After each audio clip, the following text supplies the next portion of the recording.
This channel does not promote any violent, harmful, or illegal activities. All content provided by this channel is meant for an educational purpose only. বাংলার ছায়া পড়ল বিহারে। এ রাজ্যে প্রাক্তন শিক্ষামন্ত্রীর ঘনিষ্ঠের বাড়ি থেকে উদ্ধার হয়েছিল কারি কারি টাকা। বিহারে শিক্ষামন্ত্রী নয়, বরং শিক্ষা আধিকারিকের বাড়িতে সেই একই রকমের ছবি। বিছানার উপরে থরে থরে সাজানো টাকা। গুনতে গুনতে হাঁপিয়ে উঠছেন তদন্তকারীরা। ঘটনাটা ঠিক কি? বৃহস্পতিবার সাত সকালে বিহারের বেতিয়ারে এক জেলা শিক্ষা আধিকারিকের বাড়িতে তল্লাশি অভিযান চালায় ভিজিল্যান্সের একটি দল। সেই তল্লাশিতেই উদ্ধার হয় কোটি কোটি টাকা। জেলা শিক্ষা আধিকারিক রজনীকান্ত প্রবীণের বাড়িতে কারি কারি টাকা দেখে চক্ষু চড়ক গাছ তদন্তকারীদের। এদিন পাটনা থেকে এসে ওই আধিকারিকের বাড়িতে তল্লাশি চালায় ভিজিল্যান্সের আধিকারিকরা। জানা গিয়েছে, আয় বহির্ভূত সম্পত্তির অভিযোগ উঠেছিল সেই শিক্ষা আধিকারিকের বিরুদ্ধে। অভিযোগ উঠেছিল আর্থিক দুর্নীতিরও।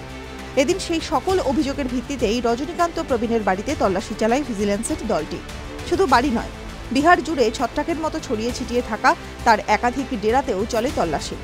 এই প্রসঙ্গে তল্লাশি অভিযানের নেতৃত্বে থাকা আধিকারিক এডিজি পঙ্কজ কুমার দরদ জানিয়েছেন, ইতিমধ্যে সেই শিক্ষা আধিকারিকের বাড়ি থেকে উদ্ধার হয়েছে কোটি কোটি নগদ টাকা। পরিমাণ এতটাই যে টাকা গুনতে আনা হয়েছে একাধিক মেশিনও।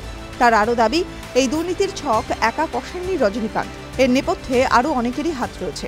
উল্লেখ্য, সকাল থেকে তল্লাশি অভিযানে নেমেছে বিহারের ভিজিল্যান্স দল। ইতিমধ্যে শিক্ষা আধিকারিকের বাড়ি এবং অন্যান্য ডেরাগুলি মিলিয়ে উদ্ধার হয়েছে প্রায় নগদ 2 কোটি টাকা। এছাড়াও উদ্ধার হয়েছে প্রায় 3 কোটি টাকা মূল্যের স্থাবর ও অস্থাবর সম্পত্তি। কে এই রজনীকান্ত প্রবীণ?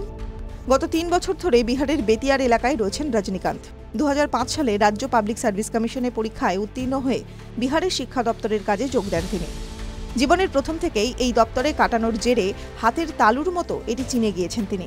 পুলিশ সূত্রে জানা গিয়েছে, বরাবরই একাধিক দুর্নীতির অভিযোগ উঠেছে রজনীকান্তের বিরুদ্ধে। আর এদিন সেই সকল অভিযোগের ভিত্তিতেই এই আধিকারিকের বাড়িতে তল্লাশি অভিযান চালায় তদন্তকারীরা। জানা গিয়েছে, জেলায় একটি স্কুলও রয়েছে রজনীকান্তের স্ত্রীর নামে।